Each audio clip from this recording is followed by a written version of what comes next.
ಓಂ ಶಾಂತಿ. ಆತ್ಮಾಭಿಮಾನಿಗಳಾಗಿ ನಾನು ಆತ್ಮನಾಗಿದ್ದೇನೆ, ಶರೀರವಲ್ಲ. ಇದು ಮೊದಲನೆಯ ಪಾಠವಾಗಿದೆ. ಈ ಪಾಠವನ್ನು ಎಲ್ಲರಿಗೂ ಚೆನ್ನಾಗಿ ಓದಿಸಿ. ಜ್ಞಾನದ ಮಾತುಗಳನ್ನು ಬಹಳ ಖುಷಿಯಿಂದ ಹೇಳಿ, ಉದಾಸೀನರಾಗಿ ಹೇಳಬೇಡಿ. ಜ್ಞಾನದ ಮನನ ಚಿಂತನೆ ಮಾಡಿ ನಂತರ ಯಾರಿಗಾದರೂ ತಿಳಿಸಿ. ನೀವು ಪರಸ್ಪರದಲ್ಲಿ ಕುಳಿತು ಜ್ಞಾನದ ಚರ್ಚೆ ಮಾಡಿ ತಮ್ಮನ್ನು ಆತ್ಮನೆಂದು ತಿಳಿದು ನಂತರ ಆತ್ಮನಿಗೆ ಹೇಳಿದಾಗ ಕೆಲವರಿಗೆ ಖುಷಿಯಾಗುತ್ತದೆ. ಆತ್ಮನಲ್ಲಿ ಉತ್ತಮ ಮತ್ತು ಕನಿಷ್ಠ ಸಂಸ್ಕಾರ ತುಂಬುತ್ತದೆ. ಎಲ್ಲದರ ಪ್ರಭಾವವು ಆತ್ಮದ ಮೇಲೆ ಬೀಳುತ್ತದೆ. ಆತ್ಮನಿಗೆ ಪತಿತ ಎಂದು ಕರೆಯಲಾಗುತ್ತದೆ. ಪದೇ ಪದೇ ಆತ್ಮನೆಂದು ತಿಳಿದುಕೊಳ್ಳುವುದರಿಂದ ಆತ್ಮಾಭಿಮಾನಿಗಳಾಗಿ ತಂದೆ ಓದಿಸುತ್ತಿದ್ದಾರೆ. ಇದು ಮೊದಲನೇ ಪಾಠವಾಗಿದೆ. ಮೊದಲನೇ ದಿನದ ಜ್ಞಾನವಾಗಿದೆ. ಹೇ ಆತ್ಮವೇ, ನೀನು ಪತಿತನಾಗಿದ್ದೀಯ, ಏಕೆಂದರೆ ಇದು ಹಳೆಯ ಪ್ರಪಂಚವಾಗಿದೆ. ತಿಳಿಸಿಕೊಡುವ ಯುಕ್ತಿ ಎಲ್ಲದರೂ ಒಂದೇ ಆಗಿರುವುದಿಲ್ಲ. ಯಾರು ಬಹಳ ಊಟ ಮಾಡುತ್ತಾರೆಯೋ ಅವರಿಗೆ ನಿದ್ರೆಯು ಆಲಸ್ಯ ಬರುತ್ತದೆ. ಯಾರಿಗೆ ನಿದ್ರೆಯ ನಶೆ ಇರುತ್ತದೆಯೋ ಅವರು ಯಾರಿಗೂ ತಿಳಿಸಲು ಸಾಧ್ಯವಾಗುವುದಿಲ್ಲ. ಬಲವಂತವಾಗಿ ಹೇಳುತ್ತಾರೆ. ದೇವತೆಗಳು ಬಹಳ ಕಡಿಮೆ ಊಟ ಮಾಡುತ್ತಾರೆ, ಏಕೆಂದರೆ ಖುಷಿಯಲ್ಲಿರುತ್ತದೆ ಅಲ್ಲವೇ? ಖುಷಿಯಂತಹ ಔಷಧಿ ಇಲ್ಲ. ಮೂಲ ಮಾತು ತಂದೆಯ ಪರಿಚಯ ಕೊಡುವುದಾಗಿದೆ. ಬ್ರಹ್ಮನನ್ನಂತೂ ಯಾರೂ ಸಹ ತಿಳಿದಿಲ್ಲ. ಪ್ರಜಾಪಿತ ಬ್ರಹ್ಮ ಹೇಗಾಗುತ್ತಾರೆ ಎನ್ನುವುದರ ಕುರಿತು ಬಹಳ ಚೆನ್ನಾಗಿ ತಿಳಿಸಬೇಕು. ಮಕ್ಕಳ ಆಂತರ್ಯದಲ್ಲಿ ವಿಚಾರಸಾಗರ ಮಥನ ನಡೆಯಬೇಕಾಗಿದೆ. ಅನ್ಯರಿಗೆ ಅಮೃತವನ್ನು ಕುಡಿಸಿದಾಗ ಸ್ವರ್ಗದ ಬಾಗಿಲು ತೆರೆಯುತ್ತದೆ. ನೀವು ಸಹ ಮೊದಲು ತಂದೆಯನ್ನು ಅರಿಯದ ಕಾರಣ ಕವಡೆಯಂತೆ ಇದ್ದೀರಿ. ಈಗ ತಂದೆಯು ಬಂದು ವಜ್ರ ಸಮಾನ ಮಾಡುತ್ತಾರೆ. ತಂದೆಯಿಂದ ವಜ್ರದಂತಹ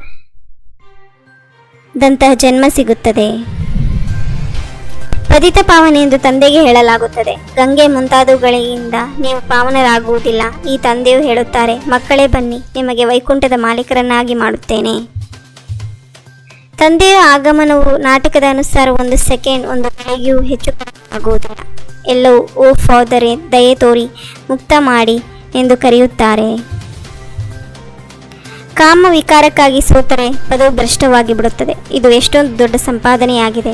ನಂಬರ್ 1 ಪುರುಷಾರ್ಥದ ಅನುಸಾರ ಪದವಿಯನ್ನು ಪಡೆಯಲು ಓದುತ್ತಿದ್ದೇವೆ. ತಂದೆಯೇ ಬಂದು ತಿಳಿಸಿಕೊಡುತ್ತಾರೆ. ಈಗ ನಿಮ್ಮ ಲಂಗರು ಭಕ್ತಿ ಮಾರ್ಗದಿಂದ ಹೊರಬಂದಿದೆ. ಈ ಜ್ಞಾನ ಮಾರ್ಗದಲ್ಲಿ ನಡೆಯುತ್ತಿದೆ. ಜ್ಞಾನವನ್ನು ಕೊಡುತ್ತೇನೆಯೋ ಅದು ಪ್ರಾಯೋಲೋಪವಾಗಿ ಬಿಡುತ್ತದೆ.